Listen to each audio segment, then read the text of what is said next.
CCL fans, it's time to get this party started. We got playoff day 1, and I couldn't be more excited to get right into it. My name is Seymour. With me, as always, Cruisin'. How you doing today, buddy? I'm doing fantastic. It's CCL playoff times. I mean, COD, there's not a better time of the year to be a college COD fan than right now. You get to go through the gauntlet, get to see who's finally going to be making the land. And I mean, we're going to be in for a fantastic time here today. Oh, of course we are. And, you know, it wouldn't be playoff runs in CCL without upsets, without, you know, teams making the run when you don't expect them to. I guess that's what an upset is, but just fantastic games that we expect to see, Jesse. And let's take a look at these brackets too to start things off, because I mean, the playoffs are nothing short than excitement here over on CCL as we take a look at the Southeast region first, Jesse. This is going to be a fun one because the big talk of the town is U of NA and Mars Hill. Yeah, and starting on opposite sides of the bracket, that's where you can get really interesting, right? Because let's not forget, to qualify for the land right now, you got to be walking out as the #1 seed from your bracket. You got to win your bracket, essentially, here today to walk away and qualify and give yourself an opportunity at going to the land, right? So having those two teams starting on opposite sides of the bracket, that could end up being a very, very fun winners finals here. It could be, and you know, a couple things to note for this bracket as well. FGCU, their D2, probably, or the D2 team, only team, or one of the two only teams in D2 to actually be in the top 25. And now I'm sure this team wants to replicate what their academy team just did only a week ago, making it into top 2, I think actually it was. So that's another exciting one. And then I think you look at the bottom of the bracket, you know, a couple teams to note. James Madison might be looking to go against High Point, which two teams who probably will be a banger to look at if we get it. But let's look forward, Jesse, to the Northeast region. Let's talk about what to look at in this one, because this is the Fisher division, and you always know you're going to get something good out of the Fisher division. Yeah, and I think that's the main thing to talk about, right? When you look at this division, is everybody who's looking inside of this division right now is like, how the heck do we beat Fisher Esports? We saw them in Academy. They won through the Academy League last week. Now they go into this playoffs, and I mean, it does not matter, honestly, Colin. It doesn't matter. They could have players from their Academy team come up and play in certain matches in this, and this team will still be the top team of this division and be a very talented force to be reckoned with. Who will be able to walk away with it? That's going to be the main question, right? I mean, Farmingdale State College, a good team here. Buckeye COD, we saw them on the flank last week. They look very, very good as well. But can they make a run here today? That's going to be the main question. And I know you and I are going to be looking at all the Canadian teams that are in the Northeast region. I think there's a possibility of the Queens versus Western match, which is something I'm going to keep my eyes on to see who's going to go through in that one. You know, possible rivalries over in Canada. That's always going to be fun for the CDL. But let's move forward. Midwest time, Jesse. And if there's one thing I love, it's the Midwest here in the CCL. I definitely think that out of all the divisions that we have here in playoffs, this one is going to be the most competitive. We have the reigning champions Northwood looking to go back-to-back in the CCL. And can anybody stop them? Yeah, that's a great question, right? And I completely agree with you. When you look at this Midwest division, this is the region that I look at. And if I could just cast any one division throughout this entire playoffs, it would be this Midwest region that I would want to be casting, because there could be upsets galore throughout this region. You look down at the very bottom side of the bracket, you see Davenport down there. Haven't been the greatest team all year this year, but they are still a very, very talented team, a good team to be reckoned with. But the main thing, when you look at that bottom side of the bracket, Colin, we could be setting up for a winners round 4 matchup between St. Clair and Davenport, and that is a rivalry matchup through and through in college COD. I'd be very excited to see that one come through in our bracket today. A little bit of bad blood. Wouldn't hate to see it. I mean, we have 3 teams on the bottom side of the bracket that were also at LAN last year. SIU Esports, Illini COD, Davenport, St. Clair. Like, lots of teams to watch out for over in the Midwest. But let's look at our last bracket to pay attention to today. It's going to be over in the West, and this is where OKC, the Titans of the West, are reigning. A couple other teams to look at, too, and one thing that I'm going to be keeping my eyes out on, St. Edwards, a possible team that could play spoiler on this side of the bracket. Yeah, St. Edwards is that interesting team, right? The Hilltoppers are always a good team. Now, can they make the run here inside of College COD playoffs? That's going to be the main question here today. But you're absolutely right. The juggernauts of this division, Oklahoma Christian, they are going to be a tough team to match up against. So St. Edwards, you know they're going to try to run that bottom side of that portion of the bracket, get to that winners round 4 matchup. That'd be a big matchup, them versus Oklahoma Christian. And then, of course, on the bottom side, you got Texas State, another very talented team, multiple FPS champions through other titles as well. Now, you know, back here, mainly focusing on COD. You hope that they're practicing, playing at their fullest here once again. That team is always one of my favorites once we get to playoff time. It is. You have to be thinking, you know, a little bit of a curse from last year, Jesse. They had multiple chances to qualify for Atlanta. They just missed out. So if you're a Texas State fan, you're looking at redemption this year. And not only that, you have other strong teams like New Mexico State Aggies and Longhorn Gaming that you're going to be paying attention to. So much action through the playoffs. I love this time of the year, Jesse. I couldn't be more giddy just looking at all these brackets and all these teams, how it's going to match up. But let's talk about our first match of the day. Winners round 1. This is where I was kind of talking to the admins and I was saying, a lot of teams out of the Open Division, out of Div 2, and teams who weren't always in that D1 league throughout the regular season, this is where they can play spoiler. This is where they can really show what they're made of, what they've been working on throughout the year, and how they've gotten to this position. And KSU, the Owls, Kennesaw State, one of those teams out of the Open Division, seeded number 22 going into the playoffs versus the UCF Knights, who haven't had the best year, Jesse. Yeah, and let's not kind of get it twisted, right? KSU's not just a team coming out of the Open Division. They are the #1 team coming out of Open Division Southeast A. They are a very good team, right? So KSU, if there's any team that's going to come through, make big upsets here and make a big run inside of playoffs, I'm right there with you. It is this Kennesaw State University team. Very talented. They've been very good in past seasons as well. So it's great to see them back here, having a shot at making the playoffs, making that top 64 and being able to play inside of the College COD playoffs. It's fantastic to see. But they have no easy task going up against the UCF Knights. UCF are very, very good as well. They've been, you know, they've had a little bit of a rough year so far this year, and we'll get to dive a little bit deeper into that once we get into the full team and we get to see everything here. We can pull up the starting roster. But they've had a little bit of a rough year, right, Colin? I mean, 3-8 overall record this season. But again, that's Div 1, though. You're going up against the best of the best schools. You're not always going to have the best outcomes. But you know what you get when you go up against Div 1? Fantastic reps over and over again. Yeah, I mean, this is a team of CCL veterans, as you can see, all seniors on this roster. Last possible chance, you know, to make a run in the CCL. We got Chris on God, Dove, Epitome, and Juju, a team that you always know can make a turnaround in these moments. Another team looking for redemption right now in the postseason, and Kennesaw State is one of those teams that are in their way. So let's go take a look at the Owls and see what they're bringing, because the #1 team out of the Open Division, Jesse, a relatively easy run through that division as well. But here we are, beloved Anarchy, O-Rose, and Phantom, a team of freshmen ready to make a wave. Yeah, and Oro is really the only returning player, right? And as a senior there, looking to make kind of, I guess, their last hurrah inside of College COD right now. But yeah, you're absolutely correct. This team, a very good team. And when you look at the way that they went through that LCQ and everything like that, it was 3-0s. They had a relatively easy run due to a few forfeits here and there. Now it's really kind of a big question of how far can this team go? And this is probably if you're KSU and you're coming out and you go up against UCF in the first round, you're coming into a great situation going up against UCF, a team who's kind of down in the dumps a little bit, didn't have the greatest regular season. This is your opportunity to show what you're made of.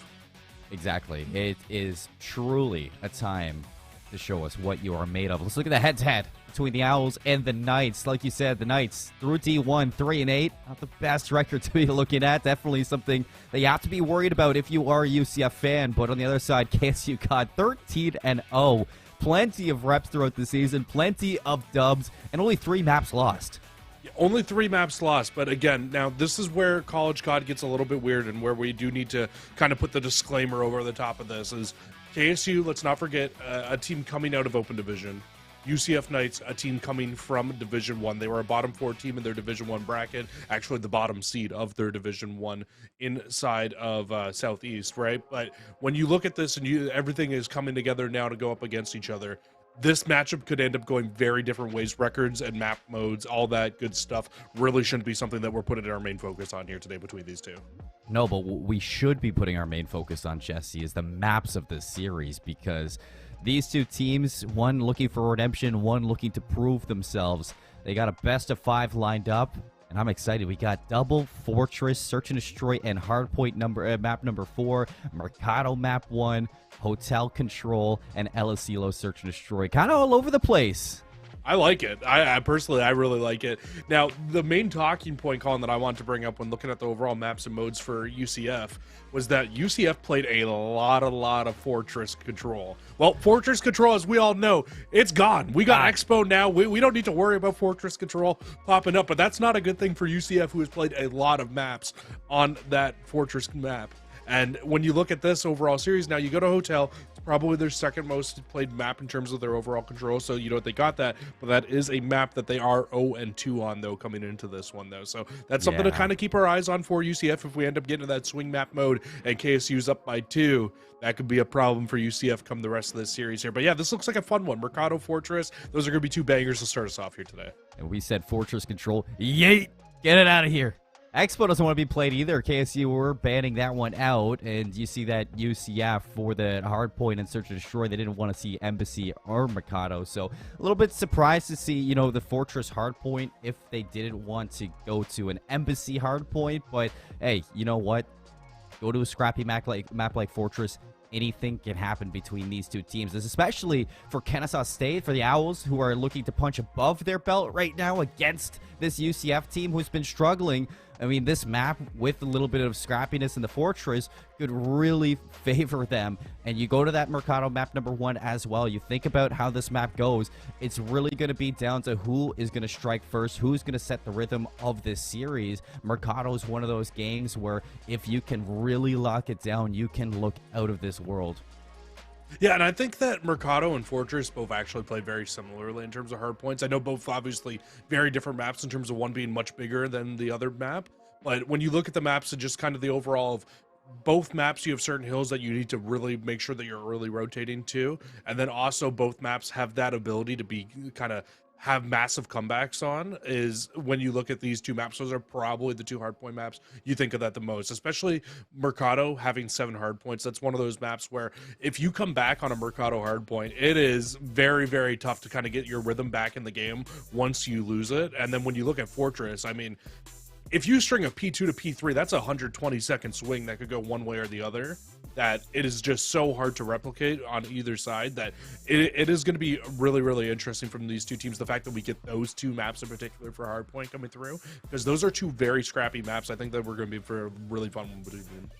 I think one thing, you know, to talk about for KSU in general is when I was talking to this team, when I was asking, you know, for the roles that these players play, they got 3 flex players on, Jesse. And so when you think about Fortress and certain maps or certain hills on the map, having 3 SMGs is very possible. And if you have Phantom, Anarchy, and Beloved who are all okay with running either the AR or the SMG, that's something you have to be paying attention to. The Owls, they come out swinging if they really kind of set a fast pace, very aggressive play style against UCF.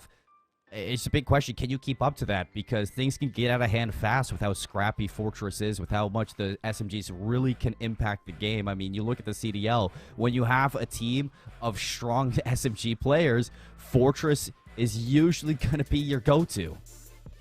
Exactly, right? I mean, you look, for example, best example I think would be Optic and FaZe, right? I mean, both teams very good at Fortress. I mean, look at the submachine gun duos of those 2 teams, right? Probably the 2 best in the league right now if we're just looking at how both teams are playing at the moment. And when you look mainly at like this UCF team, this is when you kind of go more into your average roles that you could say. You've got your main AR and AP, you've got Dove running the flex, and obviously Chris on God and Juju both running on the subs. And that's going to be a tough matchup, right, for Chris on God and Juju to really come out with those submachine guns and be able to walk away effectively here inside of this map number 1, especially because this Mercado map, hardpoint, submachine guns are going to be so important on this map. Oh yeah, in terms of opening up small lanes, being able to win those individual gunfights inside of either canteen, inside of TID, it's all going to be so important inside of this map. But let's not forget about the ARs, though. The ARs definitely need to lock down those long range lines of sight to open up the ability for those submachine guns to be able to make their big plays here and be able to make that impact known. But we'll just have to see. Call it, here we go, baby. First map of College COD playoffs. Let's get into it. Oh, let's get it. I'm pumped, Jesse.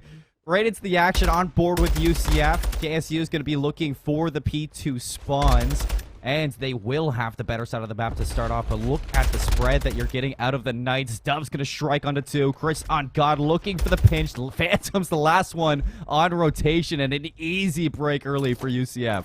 Yeah, it's a great start here from UCF. They get the bottom side of the map, exactly what they want. They don't really put a ton of focus on that P1 hill, and you don't want to right now. All you're really looking for is holding on towards this canteen side of the map, and you can see they pretty much have set up a trap across the board, but you can see a little bit of a break coming through from the top. Nothing's going to come from it, though, as UCF went out on a few more gunfights. Hold those bottom side spawns. One player will spawn out in Epitome, but what Epitome can actually do through the middle of the map there, try to cut off players, give a little bit of information, and actually will end up spawning up with their team now. So first break for P2 will be to the UCF Knights. Now they just need to try to hold on. Dalek's going to be the first one in. First one to drop as well. Epitome not letting him anywhere close to this hill, as KSU, after strong to start, struggling to get anywhere close to this P2, and this might cost them. Juju going to get involved around the outskirts. Dove, however, up top, making sure you clean up where Juju couldn't. And kills favoring UCF for this rotation. We might be seeing a lead change. It's a quick 3 in the feed. Last one standing is going to be Del again. 4 down, flawless. Yeah, it's a really good start there, and you can see both arrows now from either team going to just full focus on rotating now over to 10, and this is where you can answer back with a big hold of your own now if you're KSU, because the rest of that scrap time for sure will be going to the UCF Knights, and that's a big kill feed right there. You see 3 in a row now going the way of Kennesaw State University. This should be able to give them a solid setup here, but now player 1 is going to have a ton of work to deal with. It's something you and I both expect on a map like Mercado, Jesse. Ping-ponging hills back and forth for both of these two teams. So, KSU, strong P1, fall flat on their face for P2. P3, however, they have their feet stuck in. Can UCF break? Well, here we go. Chris got right through the door, finds the second one. Anarchy, not even able to get any damage onto these players, trying to salvage this hill as best as he can for the Owls. And Anarchy's going to find 2, 4 in a row. Both line up, but Epitome's going to shut him down. They've done just enough, though, here for the rest of the KSU players to get back in and have an opportunity to break their way back in. It's really going to come back up to Beloved. Can they make the break here on the front side? They're going to shoot some trophies, so going to give away that position. And now with 15 seconds left, I mean, this last gunfight really does not matter that much. The full focus is going over towards the Barber side of the map, and it's only Anarchy who's here right now for KSU. Anarchy going to have to go big right now. Who's going to challenge it? Anarchy's still alive. Nice snap there to Chris. 3 down for UCF. A solid transition for KSU. But however, UCF, I mean, the Knights, they did just prove to us, Jesse, that this is a team that is not afraid to break. Epitome, 6 in a row. Cruise Missile online. Now looking to pinch out with Juju. Beloved's going to be the first one to drop. Phantom's going to fall as well. Dove for the break inside, and Epitome's not letting go of the backside of this hill. 8 in a row. No, that's a great break there from UCF again. Like you said, a team that's showing that they're not afraid to have to make breaks here inside of this map. Would you love to be the first team rotated to every single one of these hills? Absolutely. But if you can break the way that UCF is breaking at this point of the map, does not matter. You're holding on to a lead. You're going to continue to build that lead here. And you can see one final break now attempt coming through here. Epitome's going to make the push, but a fantastic hold there from Beloved. Going to hold on to the remainder of that scrap time. Going to bring us to about a 30-point game before we head to P4. Fight for rotation. Phantom's going to get the cleanup on the Juju. Close spawns for the Knights, so job not done just yet. Phantom's going to realize that as soon as you walk into dark. That's going to be all up to Anarchy and player number 5, Delg. Anarchy's going to pull a team kill off from Juju, but Delg's not able to back anything up. That's going to force Phantom now.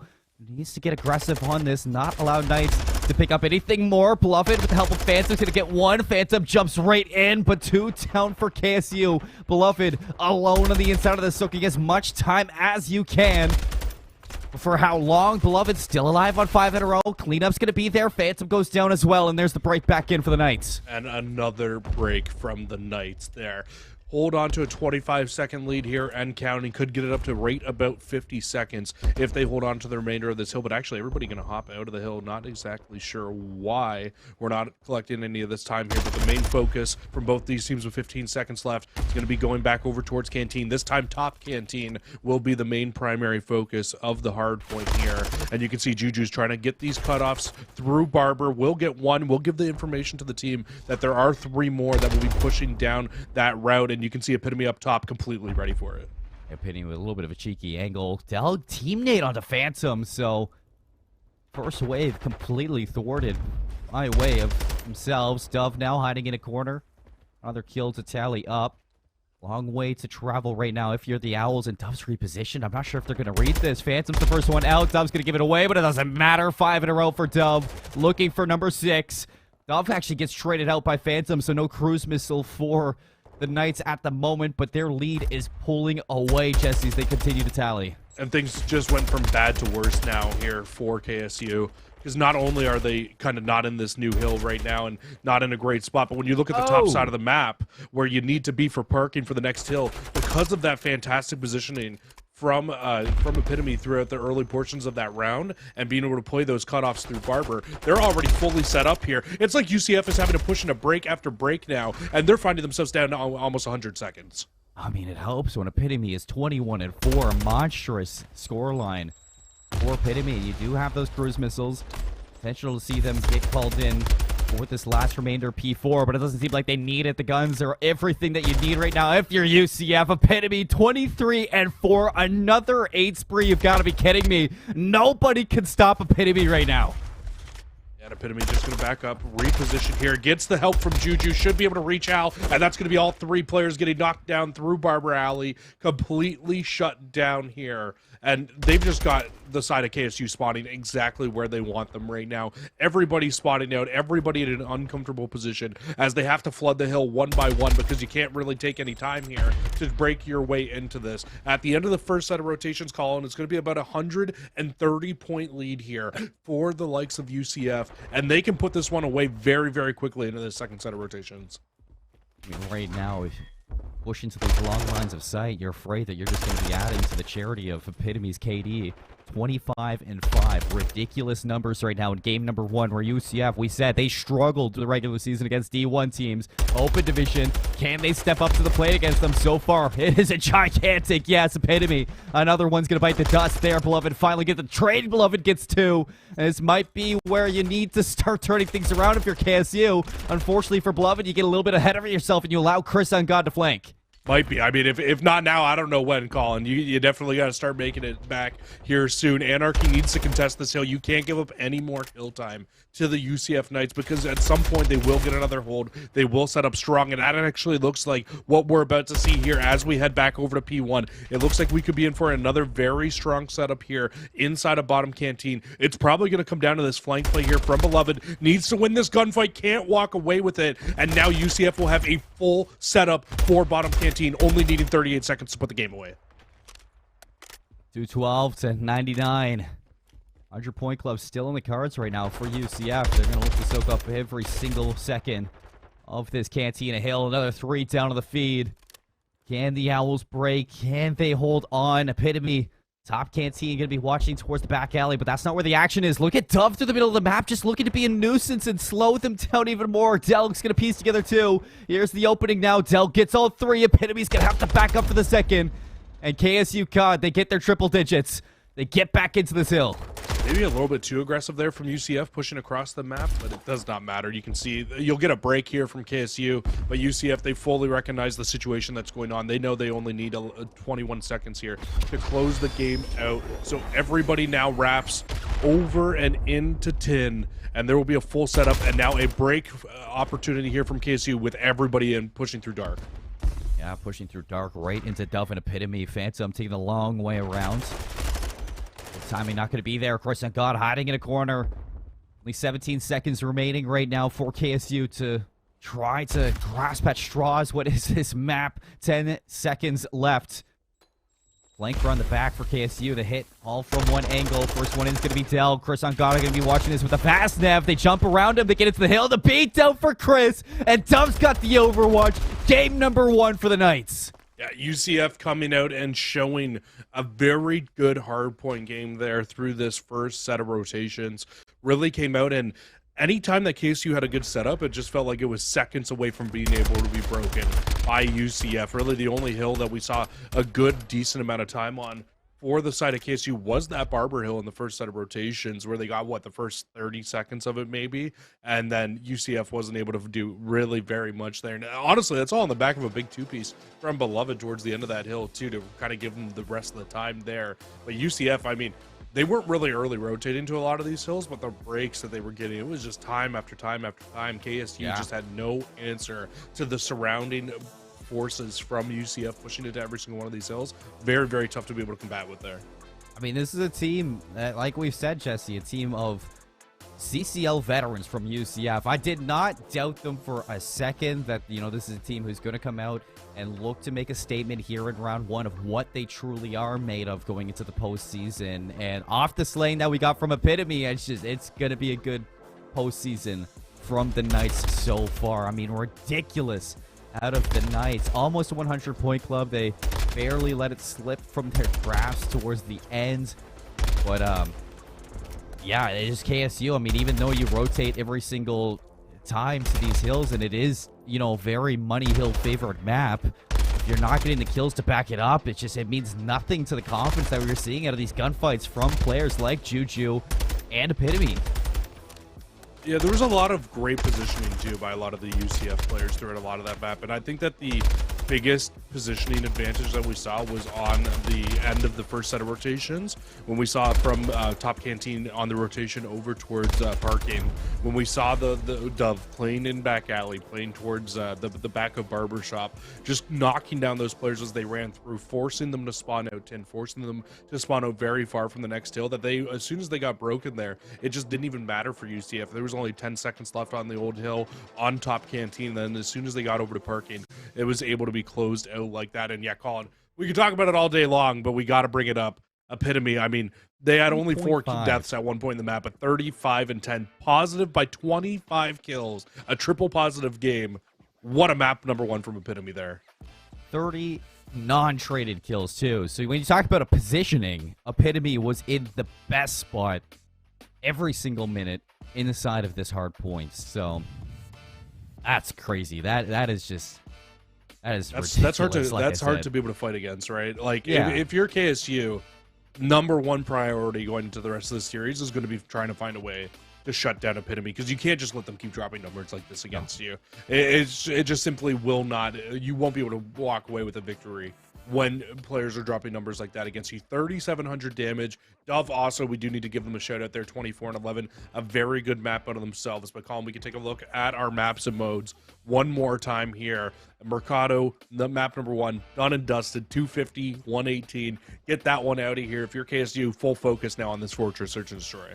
Exactly, and I think a big player to be paying attention to was Juju. Not the prettiest KD after map number one, but with that SMG role, you look at somebody who's just going to apply pressure to the opposing team. And I think a lot of the reason why UCF were able to find those breaks nonstop in Mercado is because of the pressure that Juju was applying. Just always in a gunfight, always somewhere around the map, just running and trying to be annoying. And you look at Fortress and the ability that Juju's going to have to just find a corner, hide in it, wait for the right timing, and hit a flank. This map is going to be perfect for a player like him.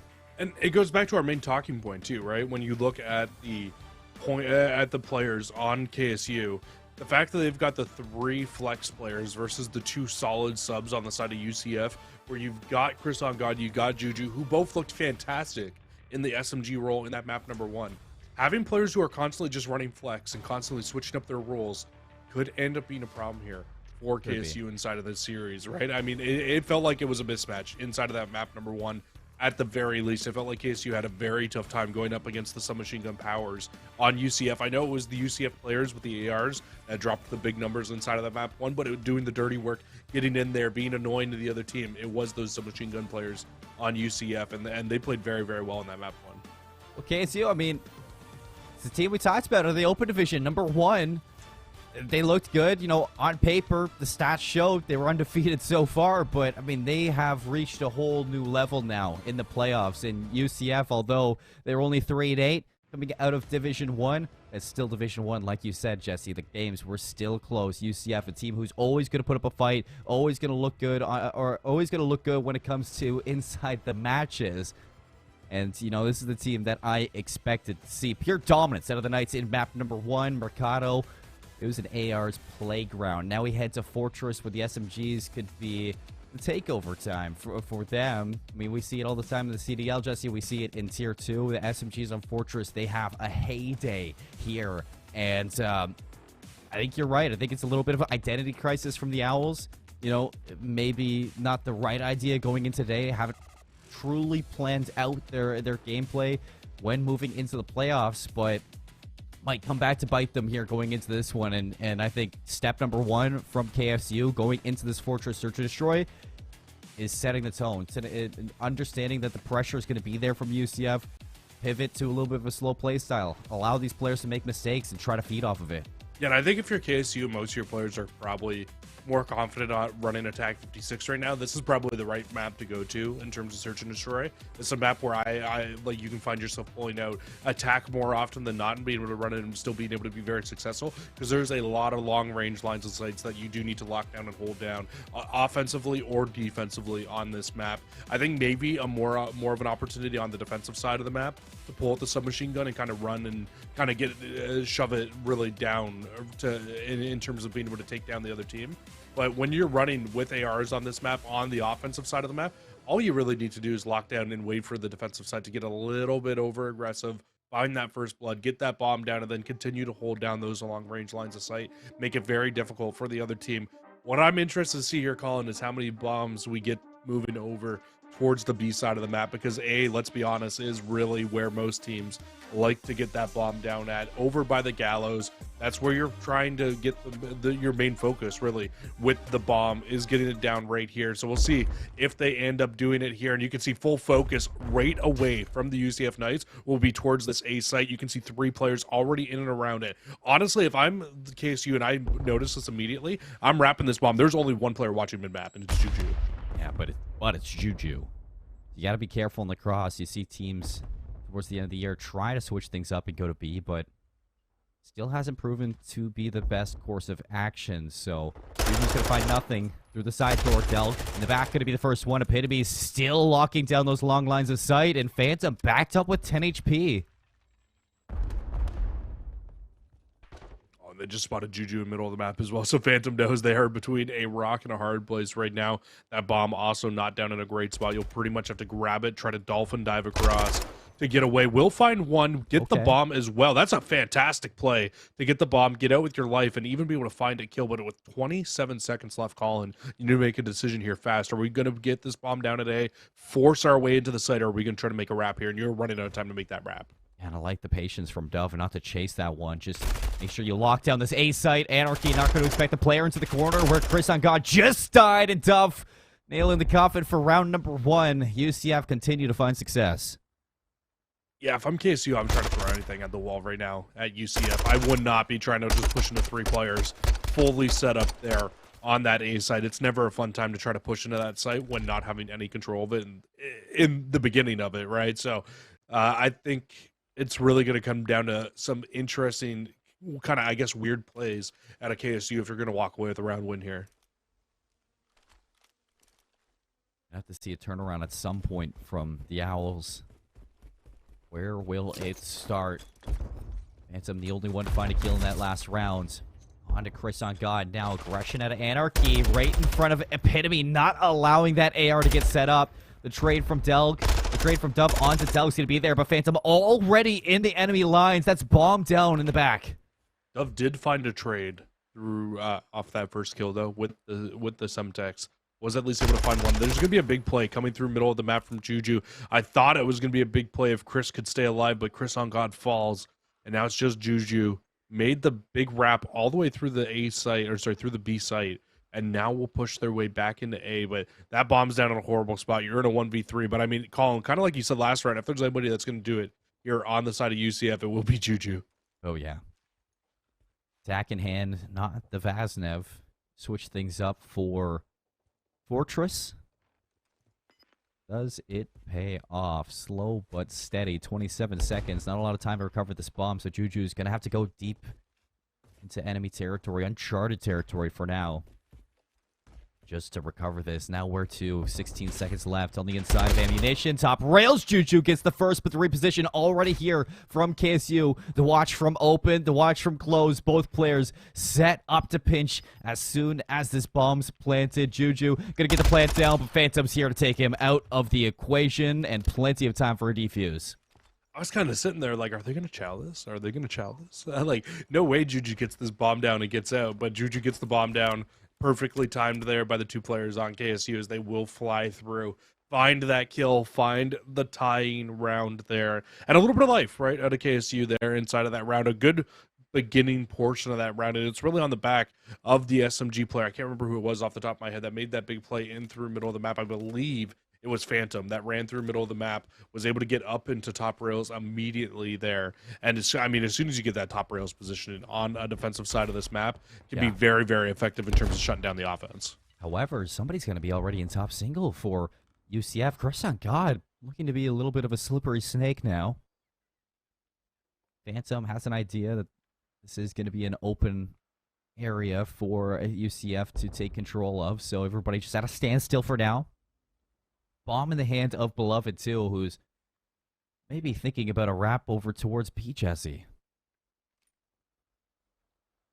Yeah, it's a very big possibility.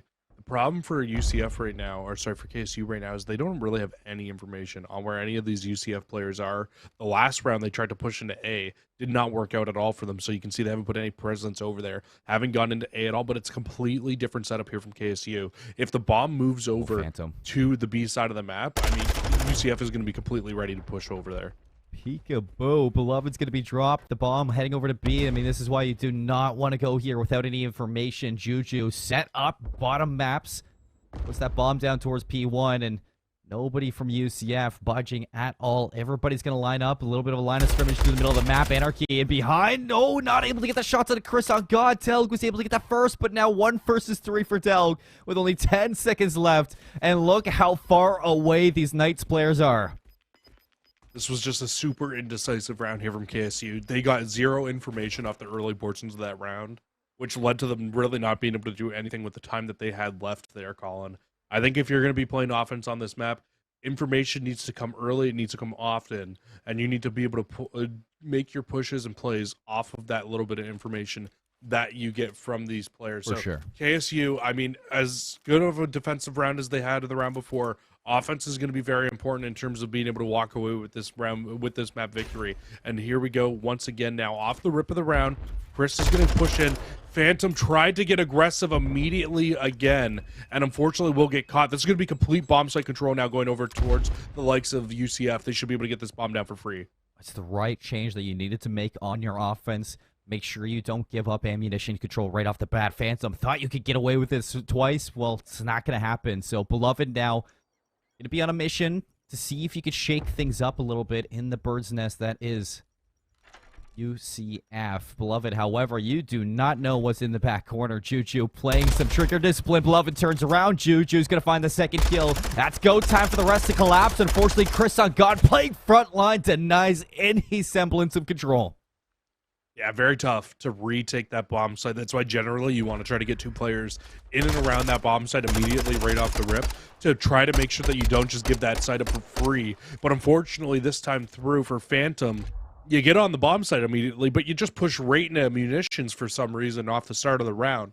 And as soon as you push into bottom cannons there, I mean, you're like a sitting duck to anybody who's sitting up top rails or sitting in and around the cannons portion of the map. And it's very, very tough to be able to get out of that after that spot there. So KSU, you know, they'll end up walking away with a round lost there. You do have Anarchy here set up, nades, frags, everything going to be thrown at these players sitting inside. But Chris will find first blood, and that's going to make this push onto the site that much harder here for KSU. Nice opening engagement so far. UCF 4-1. I was going to find a second too. Two players down, the bomb not in a great spot. Now Juju's able to take control of bottom art. Anarchy has no idea where to go with this one. You're watching towards the back spawn, you're watching towards top single, but nobody from the Knights are really showing face at all. So It's a guessing game on what to do, and I like this. I mean, it's what we've seen from UCF non-stop throughout this map number 2, Jesse. The patience and the respect not to make any mistakes. Yeah, this is perfect. This is absolutely perfect. You get the man advantage, and you just sit and you hold angles after that point on. Anarchy now left alone, 1v4. He's 1-4 at the moment. It is not a great situation to be in. Just really trying to see if you can find anything here. Maybe find a pick, but at this point of the round, 14 seconds left. You're not getting that bomb. You're not getting this bomb down over at A. You won't rotate over to B because Epitome's all the way over there right now with the full setup. You are in a tough spot if you're Anarchy, and you are there's just nothing you can do. And you can see Anarchy is trying to find literally anything right now, Colin, and there is just nothing. UCF giving no remorse right now. Yeah, none at all.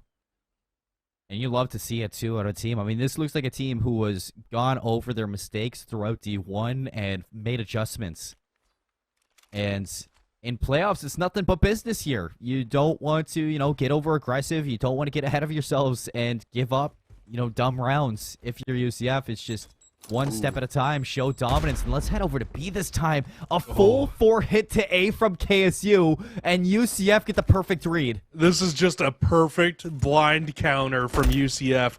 The bomb immediately wraps over to B. You've got your ARs set up as everybody tries to push through, and KSU went for the full 4-man, full aggression hit over to A, but the bomb does not go there, and now you pretty much need to push into a bomb site where we have seen spawn trap after spawn trap of players trying to get out of here, but it's very similar when you need to try to break into this site by yourself as well.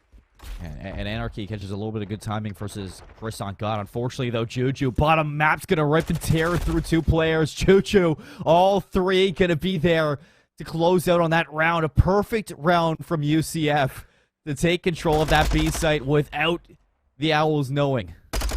Colin, it's the reverse spawn trap effect. That is such a tough hill, or such a tough bomb site to break back into once you get inside of it. You saw exactly why there. There are only 3 main choke points that you can push through. You can push through Blacksmith, you can push through top maps, or you can push through gate. Those are the only 3 portions of the map that you can get into that B site, and every single angle was watched by a UCF Knight player. Fantastic job done by them, and you can see KSU at this point. They're just going to be trying to be quick. They're going to try to be decisive and get onto A. Unfortunately, not sure where Phantoms is going with the bomb there. Maybe have an opportunity to get the bomb down, but instead you jump across Gallows. You get knocked down by Epitome. That bomb is in a terrible spot. Now everybody on KSU is going to have to get over-aggressive and now try to overextend here and get this bomb. A little bit lost in the sauce now with where the bomb is down at. Dove's going to be watching through close. Epitome just waiting to play off that contact. Juju top single. So, again, just a perfect spread across the map right now for UCF. And even though they're 5-1 up, nobody's moving. Juju's going to get red, though. Anarchy a trade back. 2 versus 3, 43 seconds left. It's so disciplined. It is so disciplined right now from the UCF players. You can see Dove is laying down, just watching the cross here. Anarchy's going to jump out. He'll get dropped down. It is just Delg left alive. 1 versus 3. And now that they know they've got the advantage, UCF will start to try to pinch onto this. The final kills go the way of UCF, and that's a 2-0 series lead right there, Colin. Couldn't ask for anything better. I mean, that is simply put, UCF just the better team on Fortress Search and Destroy. They had an idea on what to do, and they executed it perfectly, and they didn't push for anything more than what that idea was. They didn't get over aggressive. They didn't over chow. They just sat, waited for KSU to have to make mistakes. And there was the one round. There was one round where KSU got away with taking control of ammunition for free.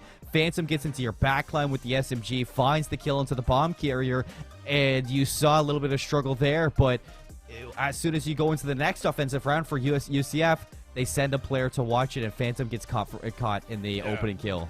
I was going to say, you know what round that was? That was round number 2, the first defensive round there for KSU. And as soon as that happened, UCF makes an immediate adjustment. They don't allow it to happen again. The one round call that I loved the most out of that entire game, that was that round, that blind counter from UCF. They have no idea what KSU is going to throw at them.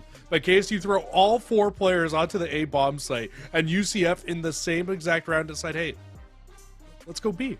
It doesn't happen very often on this map, but let's go to the B site. And yeah, complete shutdown over at B. I mean, this was just a fantastic map from the side of from the side of UCF. There was really nothing that anybody on KSU could do to stop them in a lot of these situations. That was, of course, the one round that we saw from KSU that they were able to walk away with that round victory. But every round after that was pretty much just a highlight reel here from the UCF Knights. It was just bomb site after bomb site, able to get that bomb down, able to shut them down. And if they were on defense, it was, hey, as soon as we get that first pick, we just all sit back, we wait for them to come to us.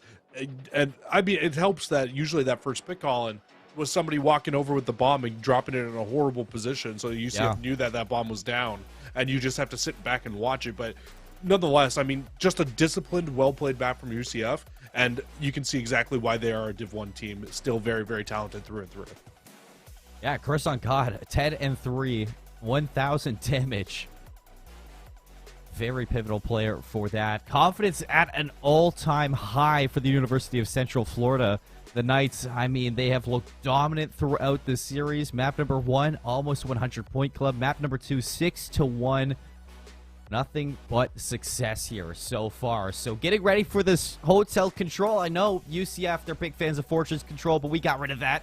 They don't want to go to Expo. So we got Hotel Control coming up next. We're going to head to a quick little break, get things set up. We'll see you on the other side with some more CCL playoffs. A lower round 1 run, Jesse. Especially throughout a bracket as big as the CCL bracket. So you look back now at the series, best of 5, and like I said, UCF have been dominant so far. They absolutely have. And yeah, Colin, you're absolutely correct, man. I mean, who would want to go down to the lower bracket right now and have to win out on all the games down there? Because let's see how many it is. It would be 1, 2, 3, 4, 5, 6, 7, 8 series that you would have to go through and win just to get to the losers finals, Colin. Just to get to you would have to win 8 series of Call of Duty. That is no easy task to get there by any means. So that's definitely not what you want to do. You do not want to be dropping here in winners round 1 down to that lower bracket. That's just no bueno. That's not what we want right now. If you're if you're KSU, you want to walk out, you want to walk away, at least get a map victory here on the board, right? And no better map to start off on than a Hotel Control, because when you look over at the UCF Knights and the way that they've played this season, like we kind of highlighted coming into this series, they played a lot of Fortress Control, a little bit of Hotel Control, but both Hotel Controls they've played 0-2 on the season. Yeah, I mean, I think you and I were looking towards the bracket too, and you know, just to go over it, and it's like, what, you have to make winners final just to qualify for LAN quals, and then I'm pretty sure it's you make it to losers final, and that's the second qualification for LAN quals. It's top 4 no matter what. So making that run to losers final would not be easy from lower round 1. It would be dreadful for sure. It would be a lot of Call of Duty, and you would be. It's like that Rick and Morty meme. It's like 20 minutes in and out. And you go through the losers round 1, you make it to losers final, you're like, we made it, but at what cost? For real, though. And I mean, like, you just think, even if you're 3-0 every one of those series, you're still looking at least like an hour series, right? And you're looking at least having to have 8 series, like you said, just to get to that lower final. This is not a match that you want to drop right now if you're Kennesaw State University. To just leave it plain and simple, you need to walk away with a bad victory here. Give yourself a chance in the second half of the series. But it all starts now on Hotel Control. Right off the rip, a good start here. You get a little bit of a man advantage on the defense. A little bit of a split push coming out of the UCF Knights right now, as both teams kind of push in, trying to find their footing on the map at the moment. Possibly an opening now going over towards A, with only a few players from KSU now coming off spot. Yeah, I want to see a little bit more diversity out of the subs on KSU as well. Like we saw at Juju back at map number 1. I think Beloved, you find a kill, you reposition, you put the pressure on at different lines of sight so that UCF can never be comfortable. So far, so good into the Hotel Control, and Beloved actually getting very aggressive through the middle of the map there. But throughout this whole map, if KSU want to win, I'm looking at Beloved and Phantom to be doing things like this. Get right up in the face of UCF and deny them. I mean, this has been a good start for KSU, though. Only 23 seconds left on the clock. They've been very annoying in terms of shutting down a lot of the UCF players, but finally UCF will get some stabilization over towards A, start to get this zone progression up. You'll get one final push here coming out of KSU, but completely shut down from the submachine gun players on the side of UCF. It's Juju and it's Chris shutting things down, and this could actually open up an immediate opportunity and a positioning change over towards B. You've got 2 players in and around middle map now. You need to shut this down now if you're KSU. You give them an inch, they take a mile. That's all 3 down now to get onto this B zone. Chris on God in perfect position. Look at Epitome on the flank as well. So if you take your time, KSU in quite the pickle right now. Here comes Epitome. Chris on God on the front line. That's 7 in a row from Chris. And another 4 down to hop this B zone. The time in progression is going quite fast. Dove's going to catch a kill through the middle of the map. Nobody's going to be in position to touch this one. And Knights, they break open the gates in round 1. It was looking so good. It was looking so good too, COD. It was like 22 seconds left. KSU didn't even allow them to touch either of the points at that point. You get one single break, Colin, out of UCF over towards A. They get on it. They completely finish that ticket progression. And I think you had the right idea if you're KSU to try to shut them down on that A point. You get that one final break there. You possibly spawn them out. That could have been the round there. But when you make that last push, you need to make sure you're walking away with that, because if you don't, the spawns come in, everybody on UCF won their gunfights, and it was just a full push across the map over towards B, and a very easy transition between the 2 points. Beloved doesn't check the corner. Again, Juju with the trigger who's flinned away for the second player. Beloved, as soon as you realize it's too late. Phantom now. Can you make anything happen? No, Juju. All 3 players make it 4 for Juju for 5 in a row. And he's not done yet. Juju's going to get that cruise missile. Look towards the respawning players. Delg, no idea. He's still in the backline. Where's the communication, guys? Come on. Yeah, Juju is absolutely bullying right now. Another kill inside of the kitchen. Does have that cruise missile. Needs to get the reload in right now. Anarchy's going to throw some stuns and some nades. Finally, Juju gets knocked down. But that is a ton of damage off the start of this round. Already 8 lives gone. And now Dove's turn to do exactly what Juju just did. Just wait for the right time to get into kitchen and allow for the players or your teammates to kind of clean up the rest. However, Juju not going to be able to get the better of Phantom, so you have found your way onto these zones if you are KSU for now. Dove's going to be called to pull back. Nice shots there from Phantom to back him down. Dove cleaned up by Anarchy. Onto the B zone and A zone we go for KSU. It should split the odds here for UCF on deciding on where to go, but with how the gunfights have been going, I'm sure their confidence is still there. Yeah, I mean, a big life lead now, right? What is that? Right about 8 lives now to the side of UCF. Now make it 9. Nobody on the point at the moment. Finally, you'll get a few players here from KSU. They'll hop onto A. But all you need now, one final break from the likes of UCF. You will completely shut down this round. Big 2 kills from Phantom, though. They'll get the second ticket progression over at A. They should be able to extend this clock. With a 6 life lead, Colin, to the side of UCF. It's definitely not impossible, but it's going to be very tough to be able to find that break onto B. So you say there's a chance at that. KSU even get the cruise missile out of Chris on God, so a couple kills towards the end there to just make this life lead now a full 11 kills, now 12. As the players are going to start storming the enemy spawn for UCF. They're running onto the top platform. Chris on God's going to take down Beloved. Phantom up the respawn, has to wait and see if they're going to continue with this aggression, but instead Juju pivots, holds the line. Chris on God watching their wing. Phantom going to be in a little bit of a mix here with the help of Dell. Gets the first one, but that's going to be about it. 28 seconds left, 5 lives left here in round number 2. And now there's no respawns remaining.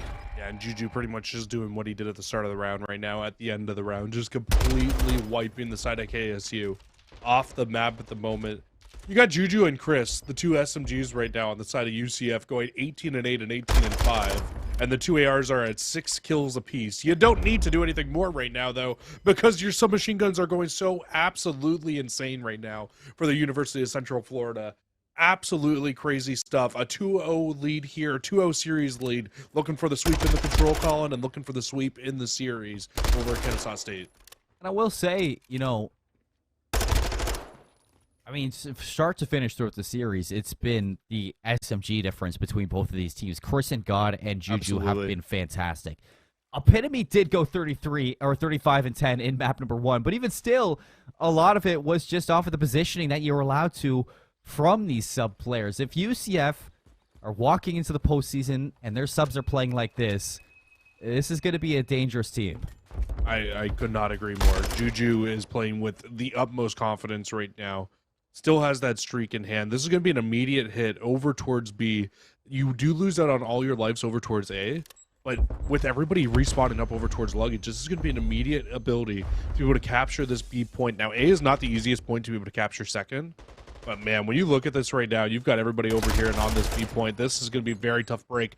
Back in here for KSU, you do get the first. Now you need to see if you can find anything more here. You still got 2 players around the point. Epitome going to be on D2. Beloved for the trade. Life advantage for KSU to break back into this one, but the second tick already going to be collected. Del's going to take care of Delph before that third tick is anywhere close to finished, and where they know it already onto this A zone. So you go from B to A. You have to transition to this one quickly. If you're KSU, you cannot allow UCF to get any progression here. First tick going to be locked in. Anarchy taking their time. Phantom going to be in the 1v1 versus Chris, but Chris shuts him down. And Epitome on that A zone, continuing to tally up these kills. Third tick getting worked on. Looks like we're going to continue to add some more time here. Yeah, you need to chalk it. You just need to chalk A at that point if you're UCF and push your way over towards B, but KSU, it just does not matter. As soon as they give that up, now the B point immediately becomes the next point of focus. Everybody can wrap over there. UCF has the ARs up in the dominant positions. They are fully set up. KSU, you need to find a break and a big clean wipe right now. Yeah, 2 players going to stack this one. Nobody's going to touch, and UCF, they storm the castle. They storm the hotel. And the Knights with a swift 3-0 in winners round 1. They send the Kennesaw State Owls down to the lower bracket. That was just such a clean round, Colin. I mean, an immediate push over towards B. You get 2 ticks of progression over there. And as soon as you get there, as soon as you get shut down the first time, everybody comes off spawn inside a kitchen. They wrap over to A. They win 1 gunfight over at A, which allows them to open up the entire map. They get the whole progression at A, and KSU need to understand when they need to chalk a point, because we saw it in round number 1, and you've seen it again there in that last round. If you chalk that point, maybe get a full setup over towards B, there's a chance you can hold on to that final tick of progression. Is it a large chance? No, but it's a better chance than what you gave yourself at the end of that map there. Yeah, you kind of allow UCF to do a little too much, and they walk all over you.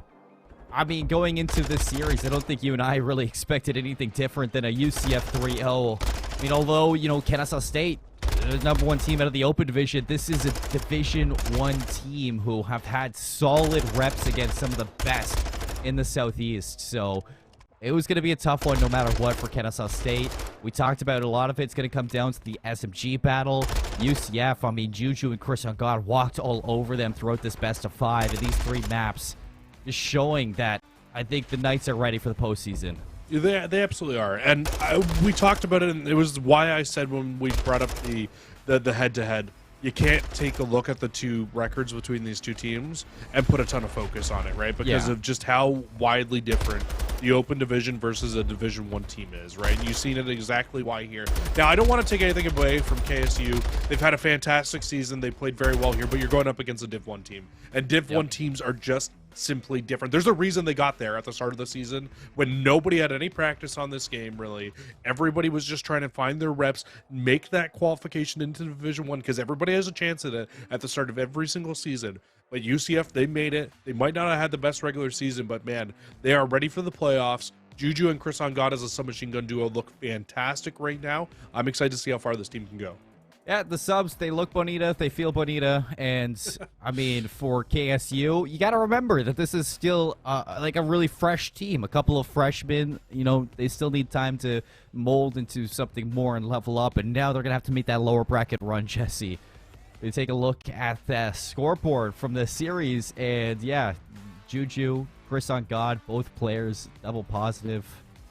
And, you know, I think that's the difference maker here in this series, where the SMGs, like we've been highlighting since the beginning. Map number 1, I mean, incredible from Epitome, but they didn't have to do too much in map number 3. We take a look back at the series, Jesse. It's the best of 5, and just to see exactly how dominant this Div 1 team, seeded number 11, has been. It's really funny because it didn't really feel like that dominant of a series. But man, did UCF actually just come in a dominant, almost 100-point club, 6-1, 3-0. There's no other way to look at it other than UCF just came out here and they handled business as usual, Colin. They did exactly what they needed to do. They knew they were going up against an academy team, or sorry, not against an academy, sorry, an open division team, and they just plain and simply came out and handled business the way that they needed to. Great job by the University of Central Florida Knights. They move on to winners round 2, and hey, we'll just see how far they can go here inside of the Southeast Division. Yeah, I'm sure that they're feeling really good after that series, but I do have to highlight for this UCF team, their search and destroy on Fortress. I think it really impressed me how disciplined this team was, the structure that was shown in a lot of the rounds, and how quick they were to make changes too. How deep their playbook was inside of that Fortress search and destroy is something that I'm going to be looking at for UCF going forward now throughout this division. So an incredible game number 1 today for winners round 1. We just got to see what UCF Knights are made of. Now we're going to cut to a break, get things set up for winners round 2. When we come back, folks, you don't want to miss it. You're watching the CCL playoffs.